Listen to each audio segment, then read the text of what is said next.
What's up, and welcome to episode 2 of, to be honest, I don't even know what the hell to call this thing yet, so just welcome to episode 2, guys. It is, as of the time of recording this video, it is Saturday, very, very early morning, so I hope everybody's having a great weekend. By the time this gets posted, it's going to be probably later on Saturday than right now, obviously, so I hope everybody's been having a fantastic weekend. So what happened this week? What do I want to talk about this week? What are we talking about? Well, we're going to talk about what to expect on here in the very near future.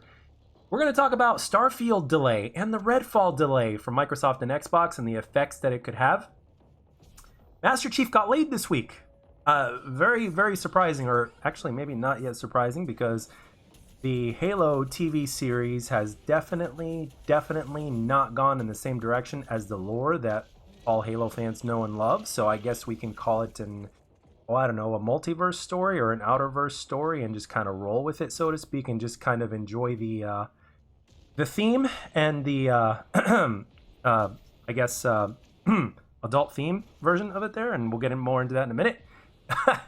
But and of course we're going to talk about God of War Ragnarok and how people are talking about that there might be a possible delay, and it just hasn't really been mentioned yet. We don't know yet. I mean, a lot of people have been talking about God of War Ragnarok ever since the Redfall and Starfield delay that Microsoft had pretty much announced, along with the developers as well. So let's get right into it now. I'm going to do this kind of almost in reverse, or should I say in shuffled order. I just want to tell you guys right off the bat what you can expect on here now. There will be guest hosts that I will be having on here that are in the works of happening. So you guys could definitely be looking forward to that. I myself am excited. It's gonna be a lot more exciting to do this when there's another voice that you guys can kind of hear from, and at the same time I can actually talk to other people about this, as well as the fact that one of the things that I didn't really get into very clearly in the last episode was that pretty much in terms of who could be a guest on here. I mean, it could even be people in the comment section. So the thing is, it's limitless, and obviously not every single episode is going to have a different guest. But man, can you imagine if we actually got to that point to where we literally have a different guest in every single episode? I personally think that would be badass. But at the same time, it's something that I also want to savor. It's not something that I want to basically I don't want to waste it all in one shot, so to speak. You know what I mean? I want to kind of do it gradually, slowly, and kind of just kind of ease into it step by step, slowly, and just kind of let it go from there and let things flow naturally, as opposed to, oh, we need to have a new guest every single time or else blah blah blah. So we're gonna let things flow naturally, but you can definitely expect that. You can expect a different theme in the background of the video, and you can also expect a different game in the background of the video. So you guys don't have to be expecting too much repetition in terms of what you're seeing. It's almost like we're going to be traveling to a new place every single time. I want there to be a different theme, but at the same time, I want the foundation of what's going on here to kind of remain the foundation. So basically, giving it a different spice every single time without changing the foundation of what it is. So, but anyway, that's enough of that. So in terms of, I want to get right into the first thing, obviously, and that is Starfield and the Redfall delay. And now, as a gamer who, yes, I will admit that I am an above average hardcore gamer, because gaming is one of the passions of my life, right? So basically, for me, that sees things in not just black and white, I actually see things in color. I can say that I'm actually grateful that Starfield and Redfall are getting delayed, because ultimately, at the end of the day, we don't want the Halo Infinite effect to happen again to any other game, right? We don't want something to release unfinished. And at the same time, it is really safe to say that Microsoft probably blew their load a little too early in terms of announcing the release of the game. And it very well could have been something to where, okay, we've got E3 going on right now, we've got our showcase going on right now, and we're going to announce that this is going to happen in 2022, even though it's likely to get a delay. When it comes to business, this is basically how it is. And with gaming, I think with time, as time has gone on with different franchises, Call of Duty to be a prime example, gaming companies can certainly get away with a hell of a lot more than they used to or whatnot. Now, some gaming companies and developers are handling it better than others. there's a whole bunch of things that are happening behind the scenes that we simply do not know. There's obviously leaks that happen and everything like that. But ultimately, at the end of the day, we are on the outside looking in. So we basically have to pick up the crumbs, as many crumbs and pieces as we can, and try to put this puzzle together. So now, as a person that sees in color, I'm glad that those games are getting a delay because I want those games to release completely finished. In terms of Xbox, obviously, I enjoyed the regular Xbox era. Very unforgettable era. They put themselves on the map, and then when Xbox Live came out, it was truly an amazing time for gaming, and that's when Xbox and Microsoft truly put themselves on the map because they offered something back in 2004 that was brand new. It basically competed with what PC games were doing in terms of multiplayer gameplay and then beyond, obviously. So it was the beginning of something, of a new era of gaming, and it was a tremendous time for gaming. And then with Xbox 360, they did even better. And then when it came to Xbox One, they slipped on a huge ass banana peel. Basically, remember when Xbox One first came out? They basically what were they? They partnered with the NFL, if I'm not mistaken, the National Football League. And basically, it was going to be an all-in-one type of console to where gaming wasn't just going to be about gaming or whatnot. So it was going to be kind of a kind of an all-in-one type of console or whatnot. And plus, they forced the Kinect down your throat or whatnot, and you had to pay an extra $100 for it. Plus, the Xbox One, in comparison to the PS4, especially now knowing this, was not up to specs. It wasn't quite as powerful of a console as the PS4 was. The PS4 was a little bit a step above in that aspect, and basically a lot of Xbox One gamers were pissed off because originally people were expecting Xbox to drop a bomb. It's like, okay, Sony's doing this, and now Xbox is going to come in ahead and boom, we're gonna drop our own bomb, and that basically didn't happen. They basically had their own special showcase before E3, and they're going to be like, oh, this is an all-in-one console. We're going to force you to buy the Kinect and such and such. And then sometime later, Phil Spencer was made in charge. And then sometime later after that, things started getting way better for Xbox. They had a lot of lost ground to make up for. Because when E3 came around and then PlayStation basically said, you don't need the internet in order for it to work and all that kind of stuff. Here's how you share games with a friend. And then you got the one dude handing the other dude the game, and the other dude's like, thanks. They completely ripped Xbox a new one, and as a gamer, remember guys, to this day, I am not an Xbox or a Sony or a Nintendo fanboy. I am a gaming fanboy. I am a fan of all aspects of gaming, whether it's arcade, retro, you name it, PC, Xbox, PlayStation, Nintendo, you name it, I'm all about it. I love gaming in general. It is my passion. I don't give a fuck which company it's coming from or whatnot, right? So, and by the way, speaking of which, I was very sad when Sega didn't make consoles anymore, and basically, I'm glad that their franchises obviously still exist. Some of them are kind of gone now, but who knows? Maybe they'll see a resurgence sometime in the future. You just never know. But yeah, that was a big disappointment for me because I loved Sega as a kid, and I had a Dreamcast, I had a Saturn. So, but anyway, getting back on subject here. After Phil Spencer got into the position that he got to. Shortly after that, there was Game Pass that came out, like maybe a couple years or so later, give or take, right? And Game Pass, you really can't argue that Game Pass is a hell of a deal for gamers. You really can't argue that. It is an amazing deal. Now, right now with this delay, the biggest Achilles heel that Xbox has is that it basically doesn't have any first-party titles coming out. Like, in that aspect, Xbox right now has nothing, right? In terms of something new coming out for 2022 that is going to be a major big hit right now, at least for now. We still have plenty of months to go until December. You never know. Something might come out of nowhere or whatnot, or whatever the deal is. We just don't know. We got the Bethesda showcase coming up. So here's the way I look at it. Xbox has done a complete 180 from what they were since, 2014 when the Xbox One was announced, or 2013, or whatever it was. Was it 2013? Yeah, I'm pretty sure. But anyway, they've done a complete 180. And right now with Game Pass, they've taken it a step further. And right now, their Achilles heel is that they don't have any big first-party titles coming out this year anymore, ever since the announcement of this delay of Starfield and Redfall, right? Now, I have little to no doubt whatsoever that in about a year and a half to 2 years from now, which in reality isn't really too far away, in a year and a half to 2 years from now, or maybe even a year from now, not only is Xbox going to have in 2023 a decent amount of first party titles that are going to come out, but Game Pass in and of itself is going to be a much better value than it even is now, right?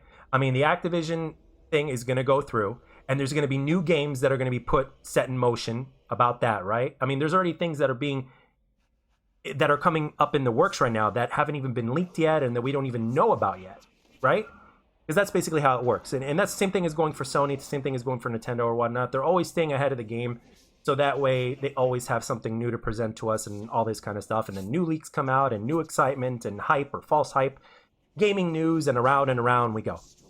Now, again, in a year and a half from now, when you put the value of Game Pass and all those games that are going to be coming out, both old and new, remastered and everything in between, in about a year and a half from now, give or take, Xbox is going to be in a hell of a place. And let's not mention what they own, really. They got Bethesda, they got their own studios that they already have that have already been an announcement for a few years now, and they've bought a whole bunch of developers as well. And you got the Activision Blizzard thing going on. Bro, they're going to have a lot to offer at this point. They're going to have a lot to offer, and they've come quite a long way, and it's just going to take more time. The problem is that this is not a lot of the gaming community and stuff like that, or even the entertainment community in general, when it comes to things, people don't like delays. It's simple as that. Delays can definitely have an effect on everything. But at the same time, if something is really going to be a good quality, I think I have my faith in people and in humanity overall, even though there are days when I certainly have my doubts and my dark times, just keeping it real, of course. I overall have my faith, and I think that a lot of people will be willing to wait that extra time in order to get that game that they want to get, as opposed to getting a game that is released earlier but is an incomplete game with all these bugs, a hell of a lot less content, hardly any meat on the bone, and people are disappointed. Halo Infinite being a very prime product. Now, you can use Halo Infinite as a test dummy for this, not just as an example, but also going into Halo Infinite for a minute, in a year to a year and a half from now, this game, Halo Infinite, is going to be a much better game than what it is now, obviously. Right now, we're getting little bits and pieces of stuff, but when Forge gets released, when obviously things like campaign co-op, additional playlists, additional bugs fixed, and all that kind of stuff, when you put the entire package together, plus Forge, and of course Battle Royale. So when you have things like the custom games browser, which is obviously going to be a thing because it was a thing in Halo 5. Let's not forget about that. So when you have the custom games browser, and then you got something like Forge, which is supposedly supposed to be bigger than it was in Halo 5. And Halo 5's Forge was really good.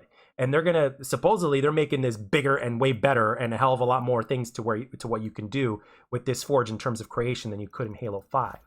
So we're talking like way more than just map editing here. Game types and all the nooks and crannies and stuff like that, to where the community can really go above and beyond, to where it's like almost as if the community is doing the work for the developers, and all the developers basically have to do is watch and see what's popular and kind of maybe make a few adjustments to it or whatnot, or cut and paste it and put it into the main playlist of the game or whatnot. But even if before that would happen, I mean, you've got a custom games browser and it's all right there. So plus the game is obviously free to play. I don't think you need Xbox Live Gold for it or whatnot. So it's there. And of course, last but not least, we're going to have the Battle Royale that sooner or later is coming out for this.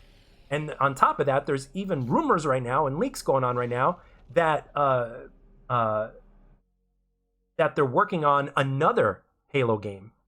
And I don't think it's going to be related to the Battle Royale. I think it's just going to be another Halo game or whatnot. So when you look at it, when you look at everything, you kind of start to see a pattern here. So I think overall, as of right now, we're kind of in the middle of the storm right now. to where it's going to get worse before it gets better. However, if they keep on going in this direction, it is going to get better. Now, another thing that I wanted to discuss when it comes to the whole Xbox and the delay thing and everything, and in terms of where it could go or whatnot, is some people have been talking about Phil Spencer's management skills or whatnot, or possibly lack thereof, or whatever it is. So overall, right now, so far overall, from where Xbox used to be before Phil got into the position that he is to where it is now, it is a much better. It is in a much better state. I personally just think that we're just in that point right now to where things are just going to get worse before they get better, because we're pretty much before the eye of the storm right now. So we're getting close to the eye. Things are still rocky. Things are going to get rocky once again, and then after that, it's going to be smooth sailing. Once everything starts to come out, once everything starts to get motion, because that's what's happening with Xbox right now. It's really struggling to gain its motion, and Game Pass is pretty much the only thing that is kind of keeping things in motion as of right now. Plus, they're pretty consumer friendly as well. They're not perfect, but they're pretty consumer friendly. One of the things they need to do is get rid of the DRM shit, to where you need to be online in order for your shit to work. It's like, hey, I purchased this, I own this, I shouldn't need an internet connection in order to play this. That's something that Xbox needs to fix, and that's something that PlayStation needs to fix. They need to get rid of that shit right away. Let's see. So one of the things that I've learned throughout my life, and one of the things that I've learned that I believe they teach this in the military. So for any one of you guys that are in the military, you can either confirm or deny this. I've heard this somewhere from military and whatnot. So I'm pretty sure this is it. So when it comes to things like the enemy, the cardinal sin in war is to underestimate the enemy. That is something that is the kind of sin you do not want to commit. Kind of like when I was taught, and I've been fortunate enough to be taught by multiple martial arts instructors before I became one myself. I was fortunate enough to learn under different instructors and under different disciplines as well. So one of the things that they all taught was to never underestimate anybody. Do not underestimate your opponent, no matter what. So the thing is, what I'm trying to say is, do not underestimate Phil Spencer. So, and again, this is me thinking optimistically, and it really gives me a surge of energy just to think about all the positives in terms of where we're going in terms of a positive sense in terms of Xbox. And again, going back to what I said earlier, I'm not an Xbox fanboy, I'm not a PlayStation fanboy, I'm not a Nintendo fanboy, I'm a gaming fanboy. I want every single company to thrive and to succeed. And no, I don't think anybody should buy their competition either. I do not want what happened to WCW and the WWE to happen to Xbox and Sony and all that kind of stuff. Just to make that clear, because it is something that I wanted to briefly touch on, because I grew up watching wrestling. There was nothing like the WWF back then. It was called the WWF.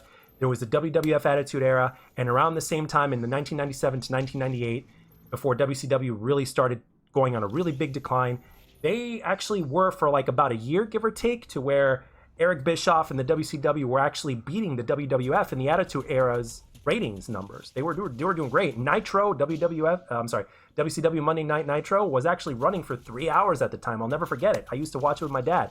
I used to go back and forth between WCW and WWF. And it was some of the best times we ever had in wrestling. And then once we saw Shane McMahon on the WCW network, it was like, holy shit, this is a big deal. It's like, damn, they bought WCW, and Vince got it for a really cheap price too. That's how far they fell. Only $5 million. It only cost Vince $5 million to get it, if I remember correctly. I remember reading it somewhere. So that was a big deal back then. And then pretty much after that, they had the whole WCW versus WWF thing going on. But ever since then, wrestling quite hasn't been the same. And now they're PG and all that kind of stuff. It's like, But I hear AEW, I think it is, making big things. But I haven't really watched wrestling in a long time. The only people I knew are from the old times, and they're bringing back some of these older wrestlers and stuff like that. I mean, maybe we can talk about wrestling in another episode or whatnot. But in relation to what we're talking about here, I don't think it should ever get to a point. Granted, it won't, but anyway, I don't think it should ever get to a point to where something like that would happen. Granted, it would take a hell of a lot more for something like that to happen, no doubt about it. I mean, it's already difficult for right now for Microsoft. Well, not difficult. It's likely going to happen, but everybody thought it was going to be the hardest thing in the world for Microsoft to acquire Activision Blizzard, but they found the right time and the right moment, and they capitalized on it. So, come probably a year from now, 13 months from now or so, give or take, it's going to be a big time in gaming to where this thing goes through, and it's just got to go by federal regulations and stuff like that. There might be a few interesting clauses that are put in there to where it's like, okay, don't make Call of Duty Microsoft exclusive at any point in time whatsoever. You know, you got to keep it third party or something like that. They might do that, but we'll see. We'll see how the cookie crumbles in the future, but it's definitely a very interesting future. Plus, let's not forget all the other guys, not just Call of Duty. Let's not forget all the other franchises that are under the Activision Blizzard. So the fact that all those things are going to be available on Game Pass, plus you're going to have all these new games that are going to be coming out in the future that are from these developers that are going to be day one releases on Game Pass, that is absolutely huge. And right now, that is the only Achilles heel that Xbox has going for it, is the fact that there's no exclusives yet. So again, give it some time and things will happen. All right, so in other news, holy shit, Master Chief got laid. First of all, as a man, I'd like to say congratulations to Master Chief. I'm sure it was a very interesting experience, and hopefully it'll only get better, especially if you don't bang a chick that's from the Covenant. But hey, you never know. It's beyond kinky, right? I mean, hey, some people enjoy sleeping with the enemy or whatever thing you have. Now, I do not watch the Halo series. I'll go say that right off the bat. I do not watch it. I had my reservations about it, and I wanted to see what the first few episodes were to be like. And then as soon as I saw what I saw, and I had my own speculations, and then once those speculations were confirmed from reviews and everything else like that, and all sorts of different content creators, I was like, okay, this is not following Halo lore, so therefore it doesn't pique my interest personally. If it did follow Halo lore, then maybe I might subscribe to Paramount Plus just to see that series, who knows, and just unsubscribe and then resubscribe again, who knows, I don't know. Paramount has some other good stuff in it as well. The first thing that came to mind was the Friday the 13th movies. So that was something as well.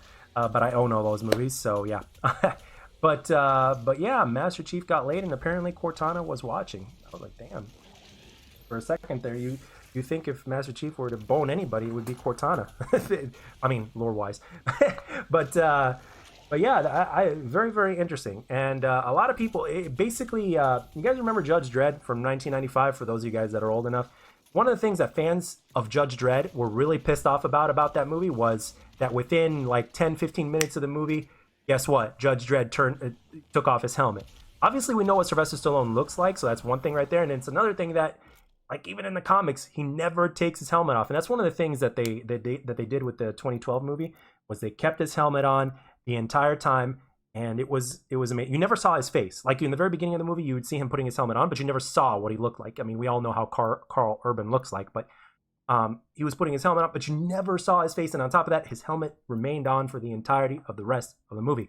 So it's like, and it was a lot more comic book lore than obviously the 1995 movie was. So it's like, when corporations really get their hands on something and they don't know what to do with it, and they just want to make money off of the name, off of the brand name, if somebody that's in the higher ups doesn't know anything about the lore, it could end up being a very big disaster. But according to them, Halo lore, the Halo TV series is a success, and apparently they're probably gonna do a season 2. And I've also read that apparently, now this was, I guess, the story of what you're seeing in the Halo TV series is a story that was meant for another TV series that got canceled, and what they did was they cut and pasted it into what's going on now with Halo, and they just put the Halo skin over it. Basically, you got your Master Chief, you got your Cortana, and all that kind of stuff, and they basically took the story and they did that. It's like, dude, there's plenty of story in the lore. I mean, the thing is, look, I understand that not everybody is into video games still. It's becoming a big thing. Video games are continuing to get bigger, and they're only going to continue to get bigger. And it is a billion dollar industry. It's bigger than so many things, right? So it's only a matter of time before it gets to that whole other level, to where everybody, including the older folks, as of right now, a lot of older folks are very much against gaming and all that kind of stuff. But there's more and more of them as time continues to progress, and as gaming and generations continue to progress. The more and more people are getting into gaming, and they're starting to understand more of what they just see and assume. because they're starting to get into it or starting to hear of it more, and they're starting to get a deeper understanding and all that kind of stuff. And perhaps maybe doing some research on it, since it's all over the place now in comparison to where it used to be. There's a lot of people that are just not into gaming, and they don't want to have anything to do with anything that comes from a game, right? So, but the thing is, one of the things that made Halo what it was in the first place was that it had a really good story, and it continued to be really good in its story. So there's nothing really wrong with, like, it doesn't have to be the exact same, but the foundation of the lore, in my opinion, needs to remain intact. And then you can obviously switch things up a few things here and there and keep audiences on their toes and be like, oh, wow, I didn't expect that, or I didn't expect that to happen or whatnot, or, oh, I didn't know about this. But yeah, when you have corporates that are basically in charge of the whole thing and they're like, hey, do whatever you want, or I don't care, or blah, blah, blah, or let's cut and paste this into here. I mean, it's making money, so I guess that's a good thing, and I guess we're gonna get more of this sort of thing, but could have made just as much, if not even more, if they kept to the lore. But I don't know, man. What the hell do I know? What the hell do I know? So yeah, but all in all, at the end of the day, Master Chief got laid, and good for him. And chances are, since he was a virgin, he did not pull out, and I don't think condoms were involved, so don't be surprised if we end up with somebody from the other side getting pregnant thanks to good old Chief. And that's going to have a whole different effect on the story, and then we're going to have Chief's kid and all that kind of stuff. And it's certainly, I don't think it's going to be anywhere near as good as the story of the father and son story of God of War, which we are patiently awaiting, of God of War Ragnarok. Now, that's what we're going to get into now. So, ever since the delay of Starfield and Redfall, there have been memes and tweets and stuff like that all over Twitter talking about, oh, if God of War gets delayed, I'm going to lose my mind, or if God of War gets delayed, this and that. Or they basically say, ha, God of War is not getting delayed, but look at all you Xbox guys, you guys have nothing now. You got nothing whatsoever. You are just going to fall, and there's not going to be anything left of you, and you guys are never going to get out of it because you don't have anything first party to release in the year 2022, but we got God of War coming. We got all these other games coming. So, I mean, I'm pretty sure Nintendo had a few of their games delayed, right? Like, what's it called? Breath of the Wild 2, I'm assuming. So, and on top of that, there's also been less and less announcements and stuff like that. I mean, I'm pretty sure as the next few months roll around, there's going to be more announcements. Again, there's Bethesda coming up. There's not going to be an E3, but we're still going to have showcases and stuff like that are going to go on. I mean, I have no doubt about it. There's going to be something that's going to be going on. Nintendo's going to do their little 40-minute thing. Sony's probably going to do their hour-long thing. Microsoft's probably going to do their hour-long thing. So we got Bethesda coming up. So another good thing to look forward to. So again, around and around we go. All we have now are just delays and slowdowns. Overall, I personally think the delays are a good thing. And again, when it comes to Sony Santa Monica, if the game really does end up getting delayed, I am damn sure it's because for a good reason. So they have yet to disappoint. They have yet to fuck up, royally at least. So I've got my faith in Sony Santa Monica. So if it gets released on time, I have faith that the game is going to play and be complete. And if they don't release on time, then there was a damn good reason for it. So as far as I understand about the game, I hope that it plays just as well on PS4 as it does on PS5. Well, let me rephrase that.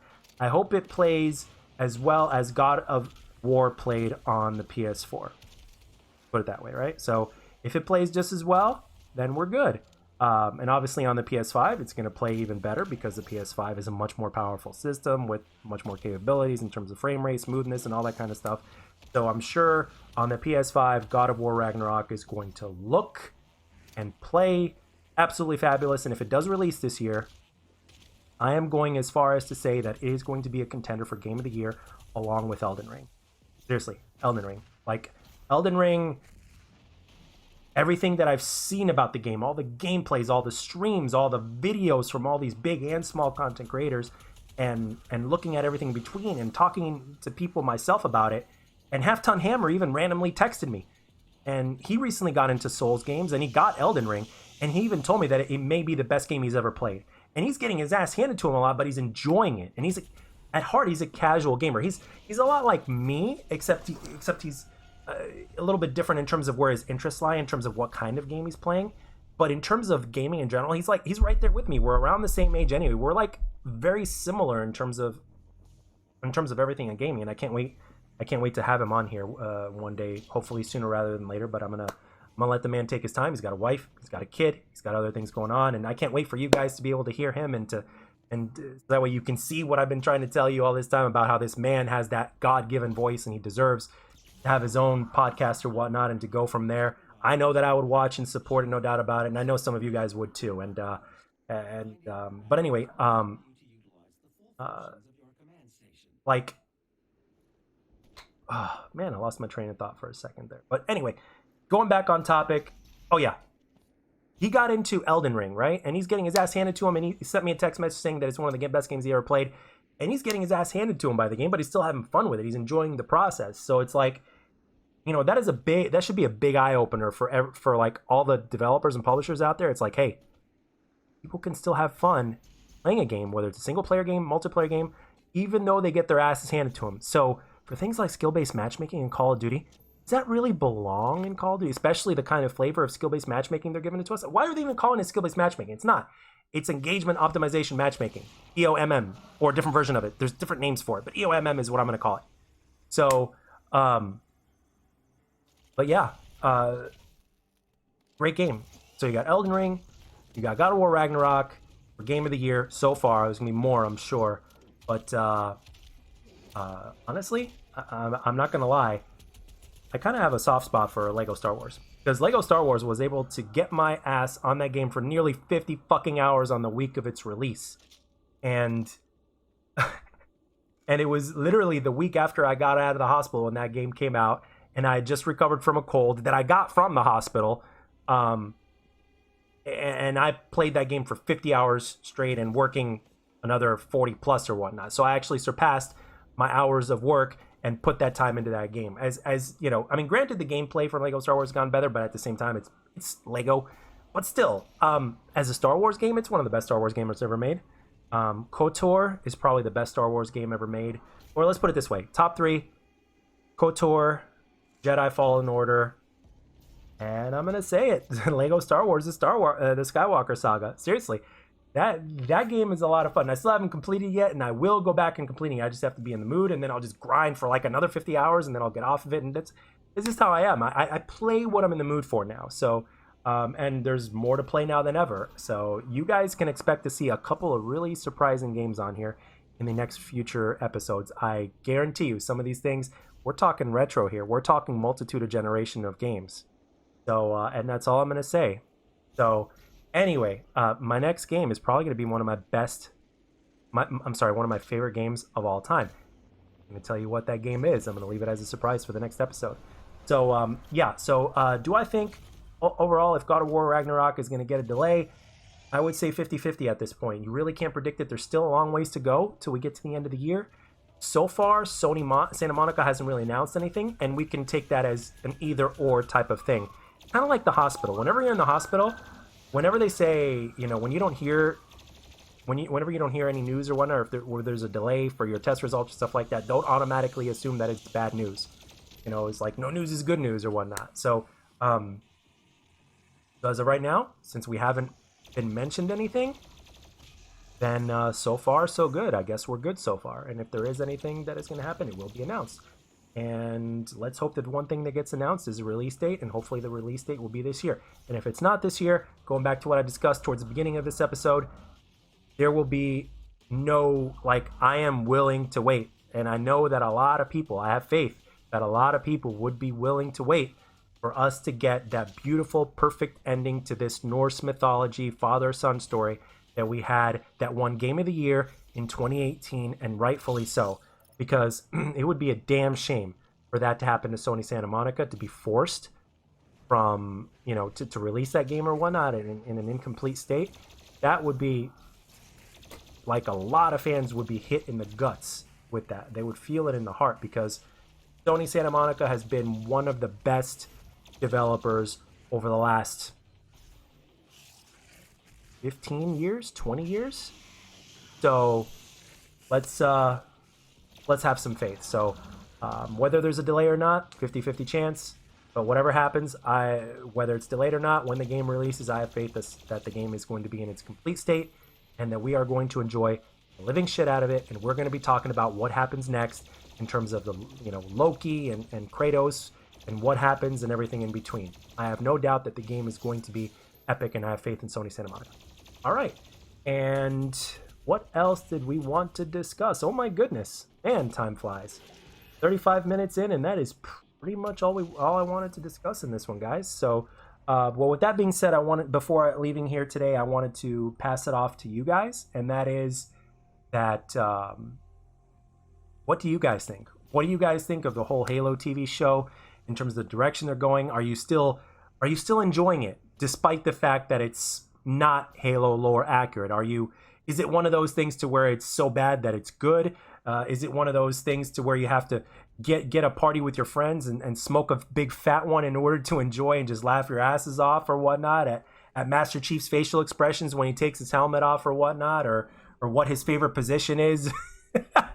I mean, let me know what you guys think about the Halo TV show. What are your thoughts on Xbox's position right now and where they'll end up? And what do you guys think about the Starfield and Redfall delay? And of course, are you willing to wait for a game to come out complete? Are you willing to wait an extra, let's say, 4 to 8 months? Are you willing to wait that long extra time to get the kind of game in its complete state with all the content, all the bells and whistles, the way it was meant to be released? Simple as that. And what do you guys think of God of War Ragnarok? Whether you're a Sony fanboy or an Xbox fanboy, even if you're not a Sony fanboy or you don't own a PlayStation console, are you still looking forward to God of War Ragnarok, to seeing either your favorite content creator or streamer posting things about it, talking about the story and all that kind of stuff? What do you think will happen in that story? And do you think, and I'm gonna leave this with the last question before exiting here. Do you guys think that there's a possibility that Kratos might legitimately, because he's obviously died before, but legitimately, do you think he might legitimately die for good after this one? Because Sony Santa Monica has already said that this is the end of the Norse mythology story, because they've already spent a total of about 10 years developing these two games, which is a very solid amount of time to tell that story. Corey has already mentioned that. So this chapter 2, or the second one, is going to be the last one of this story, as far as they told us from last time. Could they change their minds? I guess, but that's what they said, and that's what we're going with. So do you think that there's a possibility that Kratos will die? So let me know down in the comment section, especially for those of you guys that have seen the ending to the last God of War, in terms of what they saw on the wall and the paintings and all that. So what do you think? Do you think that this will be it for Kratos, and then they'll make a story about Loki or whatever it is? Let me know down in the comment section. So with that being said, guys, we're almost in 40 minutes here. I hope you enjoyed it. And let me know down in the comment section of what you guys think, and anything else that you guys want to tell me in the comment section down below. And I hope you enjoyed it. I hope you guys enjoy the rest of your weekend. Have a good week coming up on Monday, and I'll catch you guys on the next one.